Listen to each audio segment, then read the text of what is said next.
चुनाव आयोग ने 9 सीटों की घोषणा की है। एक सीट पर माननीय उच्च न्यायालय में वाद दाखिल है और मुझे उम्मीद है कि वहाँ के जिन माननीय पूर्व विधायक ने वाद दाखिल किया था उनका बयान मैंने अखबार में देखा है। वो 1-2 दिन में अपनी रिट वापस लेंगे और चुनाव होगा। 2 बहुत मुश्किल सीटें जो उत्तर प्रदेश के उपचुनाव में मानी जा रही हैं, उनकी जिम्मेदारी आपको दी गई है। एक है करहल, खुद अखिलेश यादव वहाँ से विधायक थे, परिवार में वो सीट गई है। दूसरी सीसामऊ। सभी 10 सीटों की हमारी जिम्मेदारी है और ये 2 सीटें भी हमारी हैं। हम सभी सीटों पर चुनाव जीतेंगे, चाहे करहल हो और चाहे सीसामऊ। एक सीट क्या आरएलडी को दे रहे हैं, ऐसी कोई जानकारी फिर है? अभी सूची का इंतजार करिए। अभी सूची जब तक नहीं आ जाती पहले हम कुछ नहीं। लोकसभा चुनाव में विपक्ष ने जो नैरेटिव सेट करने का काम किया था, जनता उसको समझ चुकी है।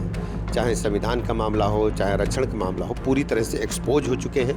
खटाखट वाला तो आप देखते हैं कि हजारों महिलाएं कांग्रेस के दफ्तर पर पहुंच रही हैं। इस प्रकार से जनता को गुमराह करके इन्होंने वोट हासिल किया है। जनता सच्चाई समझ चुकी है। उत्तर प्रदेश में उपचुनावों की घोषणा हो चुकी है। प्रदेश के उप मुख्यमंत्री ब्रजेश पाठक जी मेरे साथ मौजूद हैं। आपके चेहरे पर जो मुस्कुराहट है, पहला सवाल यही पूछना चाहता हूं कि उपचुनाव की घोषणा के बाद की है या जीत के प्रति बहुत ज़्यादा आश्वस्ति इस बात की है?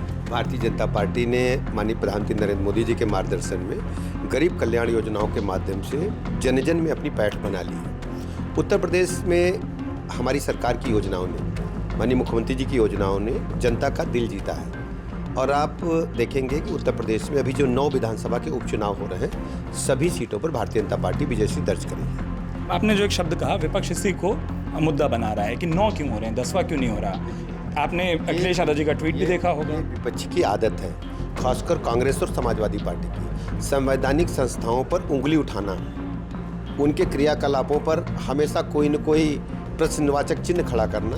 ये बहुत ही दुखद है। भारत के व्यवस्था के लिए ये कष्टकारी है। हम सब सभी संवैधानिक संस्थाओं का सम्मान करते हैं और पूरी दुनिया में जहाँ जहाँ चुनाव होता है, भारत सभी चुनाव से बेहतर चुनाव करा के देता है। ये आपको भी पता है और विपक्ष को भी पता है। केवल वो अपनी हार की खींच को मिटाने के लिए कोई न कोई बहाना खोजते रहते हैं। चुनाव आयोग ने 9 सीटों की घोषणा की है। एक सीट पर माननीय उच्च न्यायालय में वाद दाखिल है और मुझे उम्मीद है कि वहाँ के जिन माननीय पूर्व विधायक ने वाद दाखिल किया था उनका बयान मैंने अखबार में देखा है।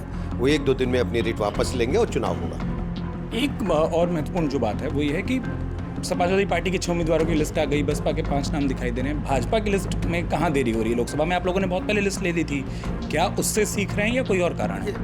भारतीय जनता पार्टी की जो हमारी केंद्रीय चुनाव समिति है, हमारा केंद्रीय नेतृत्व है, समय पे सूची जारी करेगा। पूरी तरह से तैयारियां हैं, हर स्थिति से पूरी तरह से हम तैयार हैं।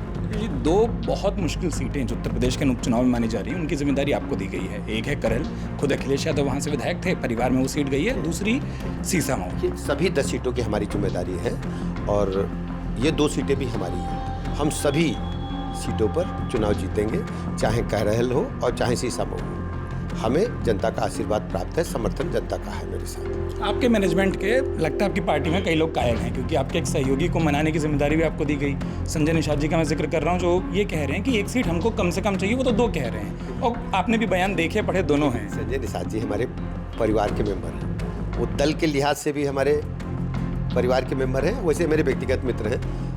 करीब 20-30 साल से मेरे मित्र हैं। आप संजय निषाद से पूछिएगा, कहीं कोई दिक्कत नहीं है। ये केवल मीडिया जनित व्यवस्थाएं हैं। बिल्कुल अच्छा है और सभी लोग सुख से चैन के साथ प्रदेश की जनता के हित में काम कर रहे हैं। एक सीट क्या आरएलडी को दे रहे हैं, ऐसी कोई जानकारी फिर है? अभी सूची का इंतजार करिए। अभी सूची जब तक नहीं आ जाती पहले हम कुछ नहीं कह सकते। एक आखिरी सवाल, इस बार बसपा उपचुनाव लड़ रही है और बसपा मोहन उपचुनाव नहीं लड़ती।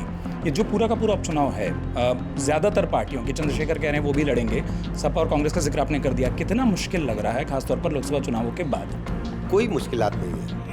लोकसभा चुनाव में विपक्ष ने जो नैरेटिव सेट करने का काम किया था, जनता उसको समझ चुकी है। चाहे संविधान का मामला हो, चाहे आरक्षण का मामला हो, पूरी तरह से एक्सपोज हो चुके हैं।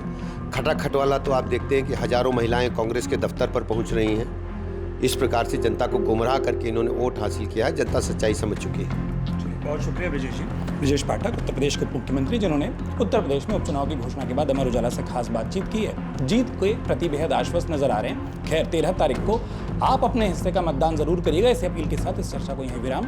अमर उजाला के लिए लखनऊ से उत्कर्ष चतुर्वेदी।